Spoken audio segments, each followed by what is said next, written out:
Does God really declare the end from the beginning, like it says in Isaiah 46:10? Is God really omniscient? Is he all-knowing? Does he know what happened in the past, what is happening now, and even what will happen in the future? Do you believe that God is outside of time and that he has already written history, his story, right? Every chapter of man along the way, and even what is still to come that we haven't experienced yet, and he already knows how it ends? Is God already the victor in the end? So far, I think most of you have answered yes to pretty much all of these questions. It's not so hard to believe in that. But then why is it so hard to believe all of these patterns that we see in the Bible? They're like clues all along the way that point to God having this plan. I want you to think about that question as you watch the intro video. I may never march in the infantry, but my feet are firm with the gospel of peace and the sword of the Spirit at my right hand. I may never ride in the cavalry, but the belt of truth and the breastplate of righteousness are my defense and security. I may never shoot the artillery, but I will take up the shield of faith and extinguish the deceiving darts of the devil. And I may never fly over the enemy, but my mind is protected by the helmet of salvation. We are the Lord's army. Hi, thanks for watching the Godly Rebels channel. I am JD. Be sure to subscribe to the channel if you like our content. And if you learned something, why not share it with a friend so they can learn it too? So this is actually part 2 of Does God Have a 7,000-Year Plan for Mankind? So if you haven't watched the first one, go back and watch the first one. Because in that video, I give patterns that are found in the Bible. And Bible scripture, Bible numbers, lessons in history that have already passed that may seem to show that God has a 7,000-year plan. Now in this video, I'm going to take each day of creation. And there are 6 days of creation plus that 7th day of rest. So I'm going to show major events that happened in the Bible as well as the history that we're living. Major events that happened in each millennium along the way. Day 1 being that first 1,000 years. Day 2 being the second 1,000 years. Because like I said in the last video, according to Psalm 90 and 2 Peter 3:8, 1,000 years is like a day to the Lord. That's kind of like a clue as far as God declaring the end from the beginning. So we have this 7 days of creation, and we're going to put that 1,000 years in each one of those. That's going to give us 7,000 years. So let's look into the scriptures to see what has happened during each millennium and just see, maybe it makes sense that God has a 7,000-year plan. So before I get started in this whole study of the 6 days of creation and the 7th day rest, I want to show you this neat parallel of the first 3 days and then the second 3 days and how there's a parallel between the two. So real quick, day 1, we see the division of light and dark. Day 2, we see the division of water above and water below. Day 3, the water separates and land appears.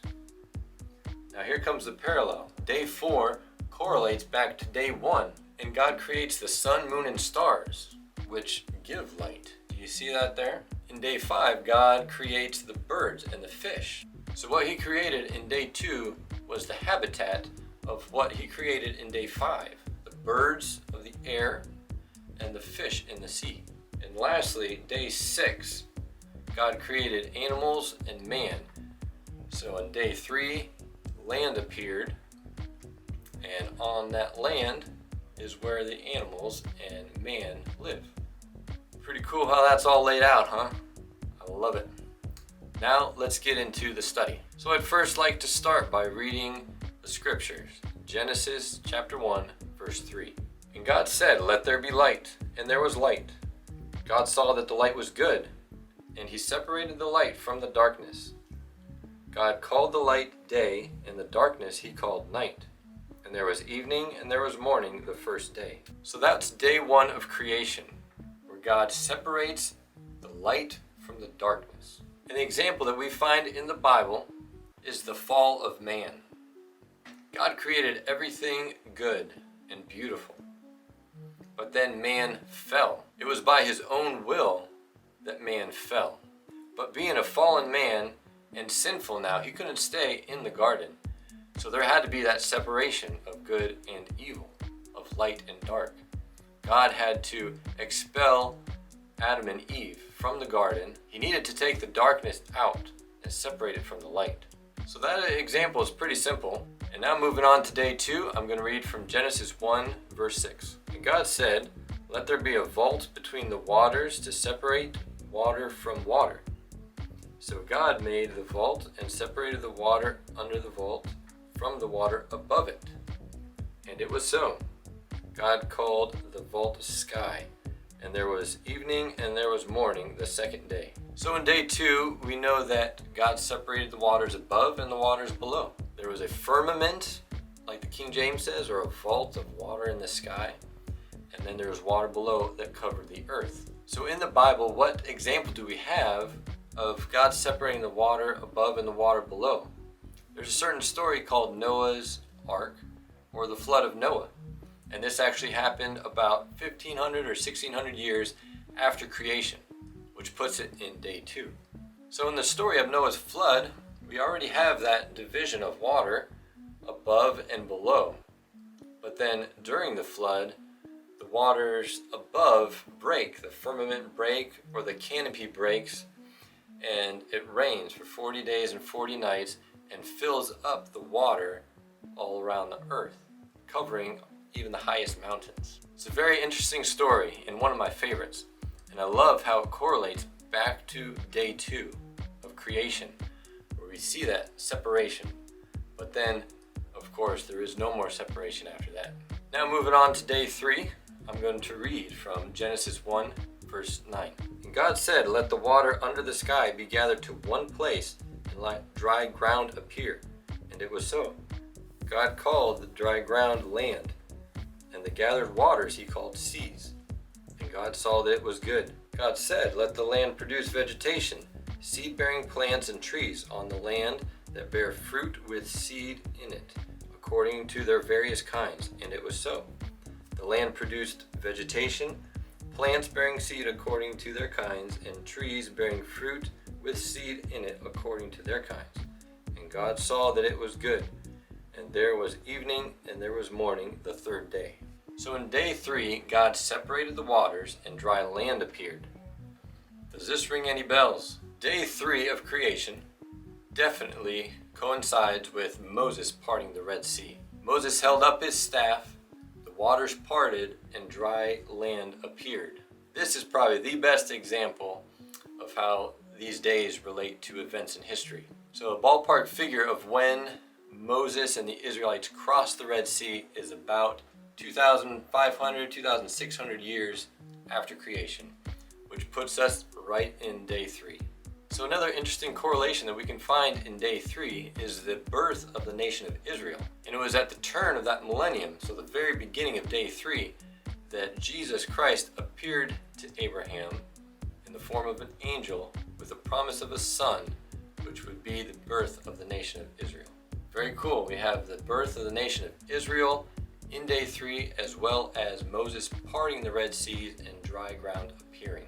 Now moving on to day 4, I'm going to read chapter 1, verse 14. And God said, "Let there be lights in the vault in the sky to separate the day from the night, and let them serve as signs to mark sacred times and days and years, and let them be lights in the vault of the sky to give light to the earth." And it was so. God made 2 greater lights, the greater light to govern the day and the lesser light to govern the night. He also made the stars. God set them in the vault of the sky to give light on the earth, to govern the day and the night, and to separate light from darkness. And God saw that it was good, and there was evening and there was morning the 4th day. This is where it starts to get good. God created the sun, moon, and stars. The sun would provide the light to the world. And Jesus many, many times is referred to as the light of the world. Here's one example in John 8, verse 12. "I am the light of the world. Whoever follows me will never walk in darkness, but will have the light of life." Can you see it? Jesus represents the sun, and the sun is the light of the world. Jesus is the light of the world. And then the moon, some would consider John the Baptist being the lesser light, and And maybe the stars would be the disciples and apostles that go and spread the word. And if we do the math, Jesus was born less than 4,000 years after creation. Close to that end of that fourth day, but still within that fourth day. And now moving on to day 5, I'll start reading in verse 20. And God said, "Let the water teem with living creatures, and let birds fly above the earth across the vault of the sky." So God created the great creatures of the sea and every living thing with which the waters teems, and that moves about in it according to their kind, and every winged bird according to its kind. And God saw that it was good. God blessed them and said, "Be fruitful and increase in number, and fill the waters in the seas, and let the birds increase on the earth." And there was evening and there was morning the 5th day. So in day 5, God creates the birds and the fish, and they are told to be fruitful and multiply. And as they multiply, they are giving birth to new life. So this would relate to the disciples and the apostles going forth from Judea to Samaria to the ends of the world, going forth and spreading that gospel. And with that, people are being born again. There is new life coming forth all around the world. This may not seem like a very strong comparison, and it's probably the weakest, but it's still very good and it fits very well, I think. And it is, of course, within that 5th day. And now moving on to the 6th day, I'm going to start reading in verse 24. And God said, "Let the land produce living creatures according to their kinds, the livestock, the creatures that move along the ground, and the wild animals according to its kind." And it was so. God made the wild animals according to their kinds, the livestock according to their kinds, and all the creatures that move along the ground according to their kinds. And God saw that it was good. Verse 26. Then God said, "Let us make mankind in our image, in our likeness, so that they may rule over the fish in the sea and the birds in the sky, over the livestock and the wild animals, and over all the creatures that move along the ground." So God created mankind in his own image. In the image of God he created them, male and female he created them. God blessed them and said to them, "Be fruitful and increase in number. Fill the earth and subdue it. Rule over the fish in the sea and the birds in the sky and over the living creature that moves on the ground." Then God said, "I give you every seed-bearing plant on the face of the whole earth, and every tree that has fruit with seed in it. They will be yours for food. And to all the beasts of the earth and the birds in the sky and all the creatures that move along the ground, everything that has breath of life in it, I give every green plant for food." And it was so. God saw all that he had made, and it was very good.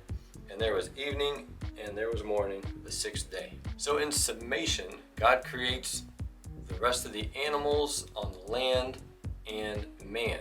You may be wondering, how in the world is there going to be anything that fits into day 6 that correlates with what's going on now?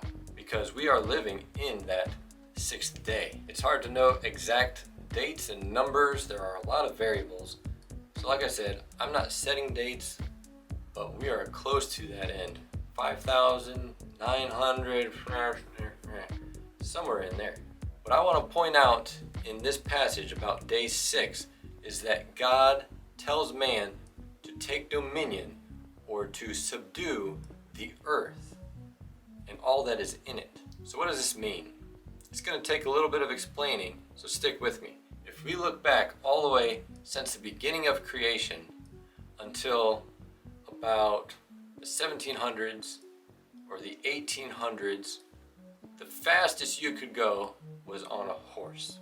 You had 1 horsepower carriage. Or if you were rich enough, you could have 2 horsepower or 6 horsepower carriage, and you were cruising then. Or transportation by sea was wind power or muscular power by rowing. Row your boat. It wasn't until the late 1700s or the early 1800s that the steam locomotive was invented. And then after steam power, you had internal combustion engines, and now you've got electric cars, and who knows what else is coming later. Let's talk about planes and flying. That was only a dream for Leonardo da Vinci several hundred years ago. But finally, the Wright brothers, less than 200 years ago, created their little aircraft and got, 8 seconds worth in the air. But of course we know from then on, technology exploded and now we've got rockets going out into space. So even just as far as transportation goes, the last 200 years have been incredible. Let's talk about buildings. Buildings in the past were always made out of hay, straw, and then as you progressed, stone or wood. That was it. And try building a skyscraper out of wood or straw. It's not going to happen. Yes, they were forging steel in the Middle Ages, but it was only for smaller things. As technology progressed and man started taking even more dominion over the earth, and now we've got these skyscrapers made out of steel that people during the Tower of Babel would have dreamed of having. So I think you see my point, that in just the past 200, 300, maybe 500 years, technology has greatly increased and man has been able to take dominion over the earth and all that is in it.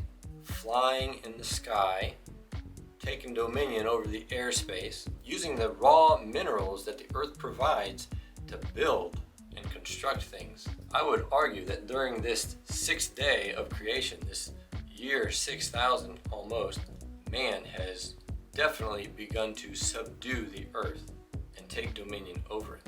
And now that takes us to day 7, and I'll read in chapter 2. Thus the heavens and the earth were completed in all their vast array. By the 7th day God had finished the work he had been doing. So on the 7th day he rested from all his work.